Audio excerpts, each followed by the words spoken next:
Assalamu alaikum.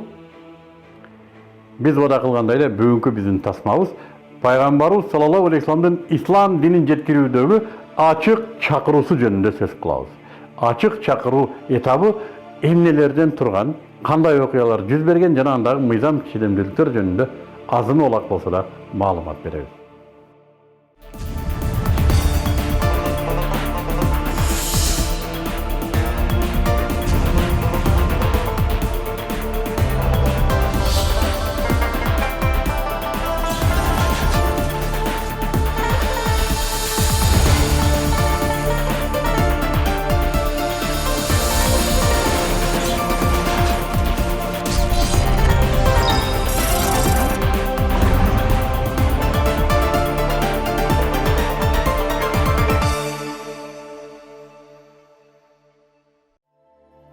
Ошентип, арадан 3 жыл өттү.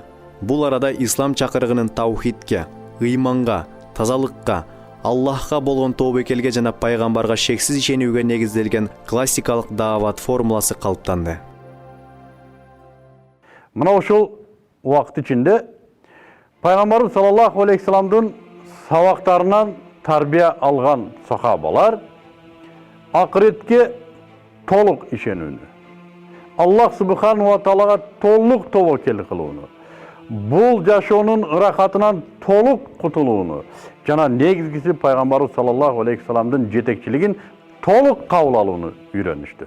Мына ошондо гана Аллах субхану ва тааладан жакындарыңды эскерт деген аят түштү. Бул аят Акындар сүрөсүнүн 214 аяты болуп тартипке кирген. Бул аят менен Аллах субхану ва таала өзүнүн пайгамбарына эми Меккедеги жалган түшүнүктөр менен, бузукул түшүнүктөр менен жашаган адамдардын жашоосуна түздөн түз ачык таасир берүүнү буйурду.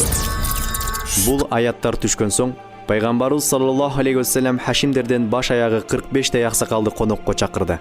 Эми эле кеп баштаарда Абу Лахаб Пайгамбарыбыз саллаллаху алейхи вассаламдын сөзүн жулуп өзү баштап кирди. Бул жерде сенин аталаш туугандарыңдын бардыгы чогулду. Жана булардын арасында сага насихат айтууга мен көбүрөөк укуктуураак болсом керек. Я Мухаммад саллаллаху алейхи вассалам, сен кайры диндерди тышта. Ата буаңдын дининен чыкпа. Эгерде сен ата буаң карманып келген динге каршы чыга турган болсоң, сага бүт арабтар каршы чыгат. Жана сен атаңдын туугандары биз аларга алыбыз жетпейт. Сен бизди аягын деп Абу Лахаб Пайгамбарыбыз саллаллаху алейхи саламды сүйлөтө койбоду. Бул жолугушууда Пайгамбарыбыз саллаллаху алейхи салам ошентип ооз ачпады. Бир канча убакыттан соң Пайгамбарыбыз саллаллаху алейхи салам өзүнүн тууган уругун жана Меккелин кайрадан шаардын четине чогултту. Жана аларга кайрылды. Эй эли журтум, жаным колунда болгон Аллах таалага ант ичем. Жана ага мактоолор айтам. Жана ага өзүмдү тапшырам. Эч бир чалгынчы өзүнүн элине душман тууралуу жалган айтпайт. Мен силерге ант ичип айтам Аллах менен. Уктап аткандай өлөсүңөр бир күн. Жана уйкудан тургандай бир күн тирилесиңер. Жана Аллах тааланын алдында жооп бересиңер. Кылган ишиңерге жооп бересиңер. Аллах үчүн мен силерден өтүнөмүн. Жалгыз Аллахка сейин кылат. Анын амекиси Абу Талиб бул сөзгө аябай таң калды. Я Мухаммад, сенин айткандарың туура, биз сага ишенебиз. Сен каалаганыңды кыл. Бизден сага кандай жардам керек деди. Жана бул топтун ичинде турган Абу Лахаб, эй Абу Талиб деп, муну азыр биз токтотойлу. Бул башкача сөздөрдү айтат. Эгер биз азыр муну токтотпосок, муну башкалар токтотот. Onu özür toktatoylu dedi. Ошондо Абу Талиб Абу Лахабка кыжыр келди. Я Абу Лахаб, биз тирүү турганда Мухаммадты коргойбуз dedi. Абу Талибтин мындай кепилдигин алган соң, Пайгамбарыбыз саллаллаху алейхи вассалам ислам чакырыгын Мекке калкына ачык жарыялоого бел байлайт. Мынагу харамдын түндүк жагында Сафа деген адыр орун алган. Тоо дебейбиз, адыр, ушу бир адырдан biraz кичинерээк болгон дөңсө бар. Мына куполдун астында адыр ошол жерде элдер айланып өтөт. Мына ошол Сафа адырына пайгамбар саллаллаху алейхи вассалам акындар сүрөсүндө түшкөн тургун жана өзүңдүн жакындарыңды кабардар кылгын деген аят түшкөндөн кийин Бану Фихр, Бану Хашим, Бану Ади деп баарын чогултат дагы. Анан айтат: туугандарым, мен силерге мына тоонун ар жагында атчан аскер турат десем ишенесиңер дейт.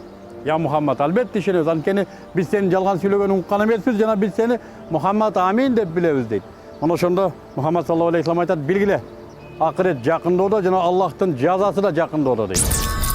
Көп узабай Аллахтан сага буйрулганды гана аткар жана мушриктерден жүзүңдү бур деген аят түштү.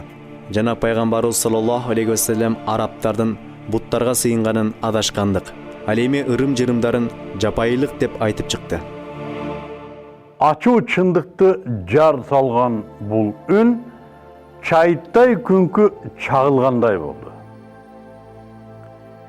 Адамдар бул үндөн нес бола баштады. Кээ бирлер ойгоно баштады.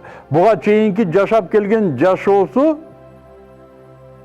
төгүн экендиги, эч кандай негизсиз экендиги, алардын кыбыласы, бет алган буту жалган экендиги көбүн түйшүккө салды. Анын үстүнө буну айтып аткан адам же жинде эмес эле, же бир авантюрист эмес эле. Болгондо да ата журтунда асылдардан деп таанылган, амин деп таанылган, ишеничкөй деп таанылган адам айтып жаткан эле. Буга чейин муну тоготпой келген Курайштар алдастай түштү. Эмне кылуу керек? Эгер мынтип отурса, келечекте бул буттарды тейлеген Курайштардын аброю төгүлүп түгөнмөк. Аларды эч ким тоготпой калмак, колунан бийлик чыгып кетмек. Эмне кылуу керек? Курайштар бул жаңы түшүнүктөр чыгарып жаткан булакты тизгиндөөнүн жолун издей баштады. Акыры алар пайгамбарыбыз саллаллаху алейхи вассаламды тыюуну талап кылганы, анын кепилдигин алган амекиси Абу Талипке бет алышты.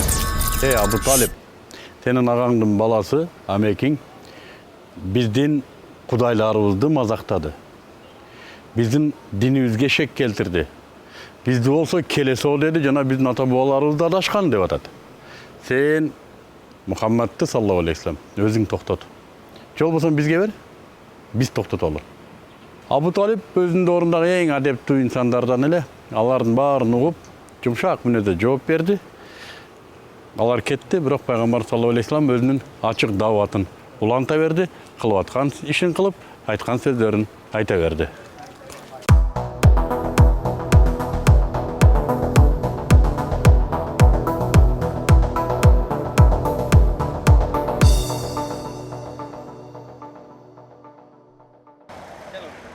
Бул Мадиналык студенттер бизге жардам берип аткан. Аллах разы болсун. Азамат бу менин жээним болот. Мухаммад, я Кыргызстан муфтий деп. Kimdir büröler uğukladı bana ki.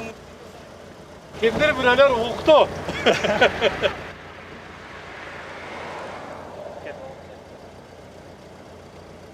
Aç vereyim mi? Ulu hurmatlı kamera. Oturunuz hem kettik. Arabiya bunca kança bola koydu? Şükür aşat. Bunca bola varsa bardığıyla mufti bolam deydi de. En köprük Medina'da, en köp Medina. Mufti bolam deyenler mi? Okuşu o şakta emestiri köp. Çok içki mufti olan da. O muftilikte kimdir bırak gençile bergen yok da. Tatlı adam alıyoruz gerekli. Yok. Eğer iştiyal bassa bir ölçü. Sen koluna kese işteş gerekli kaçmayasın. Özüm bugün bizden elge işteş gerek olur. Bizden elge alır menet kılış gerek olur. Şındığında bizden el dinge muhtaç. Başkasını bilmeyim, bizden el muhtaçlığında bilip kaldı da becerip. Bizge din gerek deyip de adır. Yürüneyin dese yürüte oturgan kadrlar azdır. Şunu bilimdi, kayratı var, tabiatı Kırgız, dini Musulman bulgun, kayratlı kadrlar azdır. Ben o şartçı buna kengenden beri sırayım. Bütkönden keyin kayaka varasın. Vardık etet Kırgızstan'a, oylap özüm baxtılı bolup. Uşunça bala Kırgızstan'a varsa toğağızım, oy boy, oy boy.